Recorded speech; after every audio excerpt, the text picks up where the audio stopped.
तो भैया इंसान और भगवान के बीच की जो बहस है वो आए दिन चलती रहती है, ईश्वर है कि नहीं, खुदा है कि नहीं, कोई क्रिएटर है कि नहीं, ये सारे बवाल चलते रहते हैं। पर एक नई बहस आई है जो बीते कुछ वक्त से स्पेस में है पर लोग बात नहीं करते। वह है ह्यूमंस वर्सेस एआई। कुछ लोग थ्रेट की तरह देखते हैं, कुछ लोग अपॉर्चुनिटी की तरह देखते हैं, अलग अलग तरीक़ों से। मेरा मामला थोड़ा सा स्लाइटली नुआंस्ड है, थोड़ा सा इनसे अलग है, उस पर भी मैं आऊँगा। पर ज़रूरी ये है कि जिस तरह आप ये कहते थे कि ईश्वर की जो टेरिटरी है या रिलीजन की जो टेरिटरी है, साइंटिफिक एडवांसमेंट के साथ वो सारी टेरिटरी छोटी होती चली जाती है, उसी तरह से महाराज जो आपकी ह्यूमन होने की टेरिटरीज़ हैं, जिन जिन टेरिटरीज़ में आप ख़ुद को ह्यूमन एक्सप्रेशन का एक मीडियम मानते हैं, वो आपको इंसान बनाती है, आदमियत आपको बख्शती हैं, उन सारी टेरिटरीज़ में भी धीरे धीरे जीपीटी या language models to be precise penetrate कर रहे हैं। And this is what is concerning, जो मुझे परेशान करता है। अभी परसों मैं चिराग भैया के साथ बैठा हुआ था, चिराग भैया ने मुझे बताया कि चैट जीपीटी ने शारिक दादा की ज़मीन पे शेर कहे, और फिर उन्होंने मुझे वो शेर दिखाए। ख़राब शेर नहीं थे, कमाल के शेर नहीं थे, तो ख़राब शेर भी नहीं थे, काफ़िया दुरुस्त, रदीफ़ दुरुस्त, बहर दुरुस्त, सारी चीज़ें वहाँ पे एकदम ठीक से हो रखी थी। तो वहाँ पे मुझे पहला झटका लगा कि भाई जीपीटी कैसे गज़ल कह ले रहा है, क्योंकि मेरे मन में ये मुगालता बैठा हुआ था, गज़ल जैसी टेक्निकल आर्ट फॉर्म जहाँ पे इतने सारे नियम, इतने क़ायदे हैं, हो सकता है जीपीटी को पहुँचना वहाँ पे थोड़ा सा मुश्किल हो जाए। हाइकू कह रहा था, काफ़ी वक्त से कह रहा था, पर हाइकू के फॉर्म में केवल फॉर्म की जो बेसिक्स हैं वो आप समझ जाओ, उसके बाद तो आप चीज़ें कह सकते हो। गज़ल में उतरना इज़ समथिंग जो मुझे परेशान कर गया। अच्छा, दूसरी चीज़ जो मुझे फर्दर परेशान कर गई वो ये कि यूजुअली जितना वक्त लेक्ट से किसी ने 1-1.5 साल मश्क किया और उसके बाद जो शायरी वो कर रहा है, जिस तरह के मिसरे वो बांध रहा है, उससे बेहतर 1-1.5 साल की शायरी से बेहतर मिसरे जीपीटी अभी बांध रहा है। बहुत कम ही लोग होते हैं, एक्सेप्शनल लोग होते हैं जो साल भर के मश्क में कमाल का काम करना शुरू कर देते हैं। और जीपीटी इज़ डूइंग इज़ कि वो 1-1.5 साल का जो मश्क है उसमें जिस तरह के मिसरे आप बांधना सीख पाते हैं, एटलीस्ट उससे बेहतर तो मिसरे बांध रहा है। अब वो शेर कितने कमाल है, कितने डेप्थ वाले पता नहीं, पर अगर मैं उन शेरों को उठा के चिपका दूँ फेसबुक पे या कहीं भी बिना ये बताए कि ये जीपीटी के शेर हैं, तो महाराज लिख के दे रहा हूँ, पकड़ तो नहीं पाओगे। अभी मैं ये बात इसीलिए पब्लिकली बोल दे रहा हूँ कि जीपीटी शेर कह रहा है, ताकि तुम लोग थोड़ा सा स्केप्टिक होकर देखना शुरू कर दो कि हो सकता है, चांसेस है कि ये जो गज़ल आ रही है वो जीपीटी से आ रही हो, जीपीटी के थ्रू आ रही हो। दूसरी बात ये, कई बार ऐसा होता है कि जीपीटी जिस तरह के शेर कह रहा है उसमें एक आध जगह बहर टूट रही है, वो बहुत ही मिनिमल चीज़ें हैं, वो आप कोई भी शायर जिसे थोड़ी बहुत भी समझ है वो थोड़ा बहुत दुरुस्त कर सकता है। अगर मान लो जीपीटी पे कम्प्लीटली पैरासिटिंग नहीं भी है शायर, तो जीपीटी से लेट से 50 शेर निकालवा लिए, 50 में से 7 शेर तो आप ठोक पीट के अपने एंड पे सही कर सकते हो। तो जीपीटी तुम्हारा शागिर्द है, तुम उसके उस्ताद हो, उससे काम करवा रहे हो, उसको ठीक कर दे रहे हो, और उसके बाद फुल उस्तादबाजी में उतर सकते हो। Like these are the way forward. आने वाले टाइम में किस तरह से गज़लें होंगी, शायर किस तरह से रखेंगे, डोंट नो।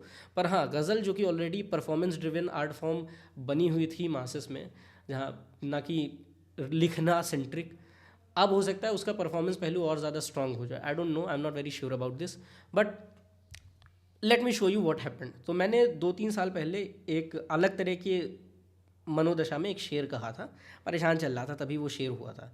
उसके बाद से लेके आज तक मैंने उसकी गज़ल नहीं बनाई, मुझसे हुई नहीं, उस तरह के माइंडसेट में मैं गया भी नहीं। खुदा का शुक्र है कि मैं नहीं गया। पर उस शेर को हुए 3-4 साल हो गए, तो वो मतला कई सालों से पड़ा हुआ था। बीच बीच में मैं कई बार उस मतले को उठा के देख लेता था, ये देखने के लिए कि कुछ इसके साथ हो सकता है कि नहीं, क्या मैं इसमें कुछ आगे बढ़ा सकता हूँ कि नहीं। पर उस तरह का बात बन नहीं रहा था। जो टूटे फूटे 2-4 शेर मैंने कहने की कोशिश की जो हुए, वो भी उतने अच्छे थे नहीं, तो मैंने फिर इस शेर को मतले को ऐसे ही छोड़ दिया था। जब ये पूरा जीपीटी का बवाल मैंने देखा, तो उसके बाद मैंने सोचा मैं भी ट्राई करके देख लेता हूँ कि जीपीटी क्या करता है। तो मैंने वो मतला उठाया और उसके बाद जीपीटी से शेर कहलवाया, और उसने 6-7 शेर कहे। मैं आपको दिखाता हूँ। मतला था मेरा, दुआ है मेरी तुझे शख्स वो मयस्सर हो, जुनून जिसमें अगर हो तो मुझसे बढ़कर हो। अब इसके बाद के जितने भी शेर हैं वो जीपीटी के हैं, मैंने स्क्रीन पे लगा दिए ये शायद सारे के सारे शेर, ताकि आप भी समझ सको, पढ़ सको। हिंदी उर्दू दोनों में ही लगा दिया है। किसी के इश्क में खोकर भी मैं ये कह ना सका, इस मिसरे में कोई कमी नहीं है। किसी के इश्क में खोकर भी मैं ये कह ना सका, मेरे सिवा भी कभी वो किसी का दिलबर हो। गुज़र गया हूँ तुझे भूलने के धोखे से, कितना बढ़िया मिसरा है भाई। गुज़र गया हूँ तुझे भूलने के धोखे से, तुझे खबर ना हो लेकिन तुझे भी ये डर हो। तेरे बग़ैर भी ज़िंदा हूँ ये बता दूँगा, फ़कत ये ज़िद है कि आँखों में कुछ समंदर हो। ये और बात की ज़ाहिर में मुस्कुराता हूँ। मिसरा देखो भाई, ये और बात की ज़ाहिर में मुस्कुराता हूँ भाई। मैं कह रहा हूँ 1.5-2 साल जिनको शायरी करते हुए हो सकता है इतना अच्छा मिसरा ना बांध पाएँ। And this is what concerns me. Like तुम्हारे पास अभी जीपीटी आया है, इट्स ओनली अ टॉडलर, 3, 3.5 साल 4 साल का है। बाकी लैंग्वेज मॉडल्स भी अब इसमें उतर ही जाएंगे, हो सकता है इलोनवा का जो ग्रॉक है वो भी उतर जाए, दूसरे मॉडल्स जो भी हैं वो उतर जाए। द क्वेश्चन रिमेन्स कि कैसे मूव फॉरवर्ड करेंगे, और ये क्राइसिस दे जाता है। खैर शेर सुनो, ये और बात कि ज़ाहिर में मुस्कुराता हूँ, वजूद चीख रहा है कि ज़ख्म अंदर हो। ये शेर मैं ऐसे उठा के मार दूँ, लोग कह देंगे कि यार ये आदमी ने लिखा शेर है, ये शेर जो है जीपीटी ने नहीं लिखा है। खुदा करे कि तुझे भी मिले कोई तुझसा, तेरा गुरूर भी टूटे तुझे भी ठोकर हो। ठोकर हो, I might not very well take it, पर ठीक है, इट कैन वर्क। समझ गया हूँ मैं तेरे बगैर जीने को। भाई मिसरा है भाई, इस मिसरे पे मैं गज़ल कह दूँ, समझ गया हूँ मैं तेरे बगैर जीने को। तरही मिसरा पकड़ा दिया, लो भाई गज़ल को इस पे। मगर ये दिल है कि अब तक उसी के दर पर हो। तो आपके सामने मैं ये जस्ट सिंपल एक वो मैंने प्रॉम्प्ट दे दिया था कि ये मेरा शेर है, इसी ज़मीन पे शेर कह दो भाई, कह दिया। बहर ठीक, काफिया ठीक, रदीफ ठीक, सारे नियम क़ैदों का फॉलो करते हुए उसने शेर कह दिया। अब मैं यही कह रहा हूँ, हो सकता है आपको ये शेर बहुत कमाल के ना लगे, हो सकता है आपको सतही लगे, पॉइंट वो है ही नहीं। बहुत सारा कबाड़ आ ही रहा है ऑलरेडी, लाइक इतने सारे शेर कहने वाले हो चुके हैं कि कबाड़ की संख्या बहुत ज़्यादा है, फिर चाहे वो हिंदुस्तान में हो चाहे पाकिस्तान में हो। जो काफिया रदीफ बहर सब कुछ जानते हैं, उसके बाद भी शेर कह रहा है। तो जो कहीं बीच में मीडियोक्रिटी वाली लाइन है, वहाँ पे ये बैठा हुआ शेर है। अगर कोई अच्छा शायर होगा, इनके साथ थोड़ी सी मशक्क़त करके बहुत आसानी से इसके अच्छे शेर बना सकता है, थोड़ी ज़बान और बेहतर करके एंड दुनिया भर की चीज़ें करके। तो अब इसके बाद मैं टेंशन में आ गया। लैंग्वेज मॉडल तेज़ी से डेवलप हो रहे हैं, एकदम मार काट मची हुई, एब्सोल्यूट ब्लड शेड, कौन कितना इफेक्टिव मॉडल बना देता है एंड वॉट नॉट, इस चीज़ को लेकर मेरा इशू इसी वजह से है। तुम्हारी जो भी कॉग्निटिव कैपेसिटीज़ हैं, जो तुम्हारी क्रिएटिव कैपेबिलिटीज़ हैं, जो तुम्हें ह्यूमन बनाती हैं, ये उन सभी को टारगेट कर रहा है। Initially it was just answering you in a human like way, now it is diving into creative work as well. अब कुछ लोग आएंगे जो इस थ्रेट को, या इफ़ नॉट थ्रेट, इस इशू को एजेंसी वाले मामले में कह के रिडिक्यूल कर देंगे कि अरे ठीक है ना, खुद से थोड़े लिख देगा, तुम्हें उसे कमांड देना पड़ेगा, प्रॉम्प्ट देना पड़ेगा। बॉस एजेंसी का क्या करोगे, बत्ती बनाओगे उसकी? एजेंसी है तुम्हारे पास, मैं समझ रहा हूँ, पर क्रिएटिव एजेंसी होना और क्रिएटिव प्रोसेस में इन्वॉल्व होकर कुछ क्रिएटिव काम निकालना, they are two different thing. तुम्हारा पूरा का पूरा क्रिएटिव प्रोसेस अब ये मॉडल्स खा जाएंगे, बहुत सारे मॉडल खाने वाले हैं लाइक। अब उसमें तुम कितना खुद को बचाओगे, that is an issue in itself. किस तरह से खुद को बचा पाओगे? क्या तुम एआईज को कम्प्लीटली रिडिक्यूल कर दोगे? वेल ट्रेडिशनलिस्ट ऑफ कोर्स तुम कर दोगे, नहीं करोगे तो किस तरह से आगे बढ़ोगे? परफॉर्म तो नहीं कर पाएंगे, ठीक है परफॉर्म कर लोगे। कितने ही लोग परफॉर्म करना ढंग का जानते हैं, अच्छे अच्छे शायर हैं जिनको परफॉर्म करना अच्छा नहीं आता। Faiz was a brilliant poet, पर फैज़ उतने अच्छा परफॉर्म नहीं करते थे, he was not a great performer, he was a better poet than being a better performer.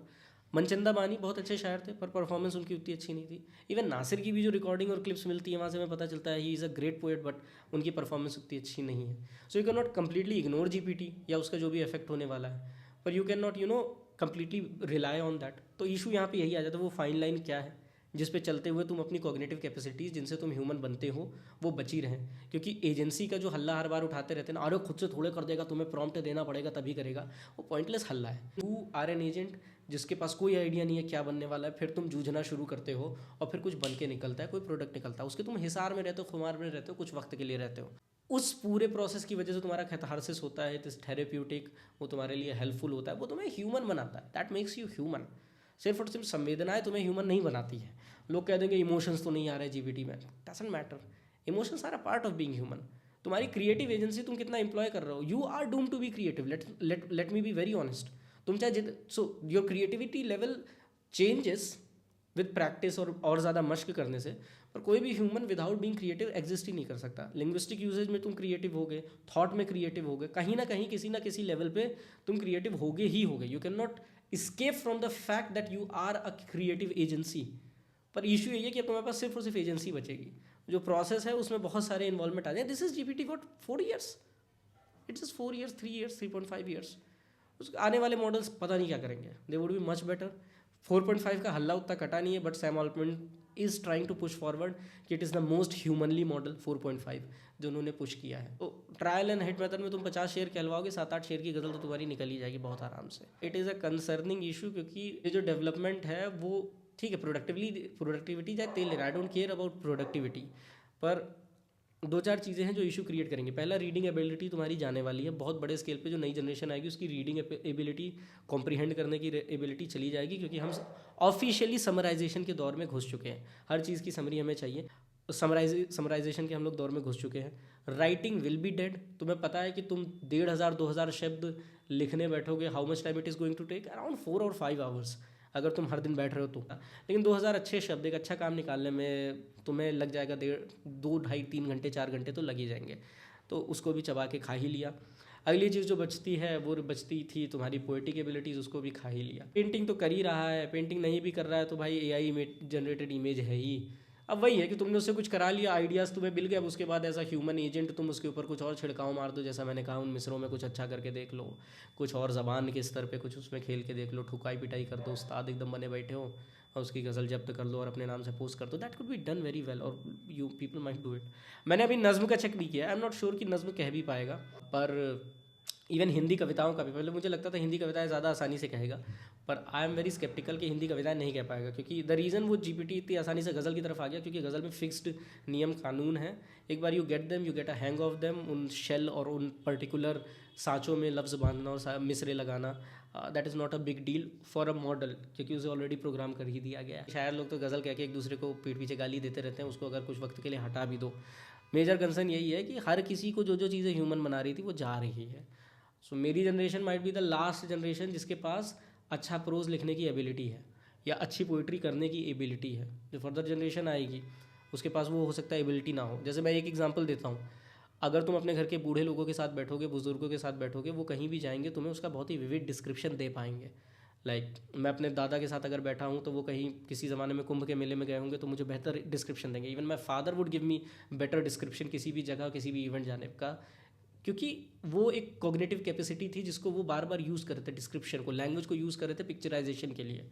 पर यही अगर मैं ये जो नई जमात आ रही है 14-15 साल के बच्चों की, जो पैदा ही हुए हैं फ़ोटो खींचने के ज़माने में, they will not be able to give a vivid description, a lively description. उसका सिंपल रीज़न यही होगा कि वो जो कॉग्निटिव मसल है उसको वो एक्सरसाइज कर ही नहीं रहे होंगे। तो जिस तरह से तुम फ़ोन नंबर अब याद नहीं रखते हो after coming of mobile phones, ज़रूरी 8-10 नंबर या तुम्हारे बाबू सोना का नंबर वो याद रखते हो, बाकी उससे तुम्हें मतलब नहीं रहता, वैसा ही कुछ कुछ सिनेरियो बन सकता है कि अलग अलग कॉग्निटिव कैपेसिटीज़ जिनको तुम डेली लाइफ में अप्लाई कर रहे थे, जब वो धीरे धीरे अप्लाई होनी बंद हो जाएगी, I don't know how you are going to move forward. जो जो टेरिटरीज थी जिसमें ह्यूमन ऑपरेट कर रहे थे, धीरे धीरे छोटा छोटा चंक वो चबा रहा है। The question is what makes you human. और अगर तुम कह रहे हो emotion emotion emotion, I don't know, it can express emotions as well. Feel हो रहा है कि नहीं, there is no way to tell. मैं अगर तुमसे कह रहा हूँ अभी मेरे कान में दर्द है, तुम नहीं बता पाओगे मेरे कान में दर्द है कि नहीं। So with that being said, I hope you get the gist what I am trying to suggest. मेरे जहन में क्या इस वक्त परेशानियाँ चल रही हैं इस पूरे डेवलपमेंट को लेके। Like 4.5 is really good. Now do we need इससे ज़्यादा एडवांसमेंट? तुम्हें टेक्स्ट से समराइज करने के लिए एक एजेंट मिल गया, ठीक है, बढ़िया, अब उसके इंटरफेस पे काम करो। Why do you want to make it much better every single day? Like हर साल पे एक नया मॉडल आ रहा है। द बिगर क्वेश्चन और अराइजेस कि अब मुझे ज़रूरत भी है, लाइक तुम्हें या मुझे, किसी को भी, इससे बेहतर एआई मॉडल्स की, what ever is in front of us. सोचो, बताओ, बाकी मिलते हैं फिर कभी।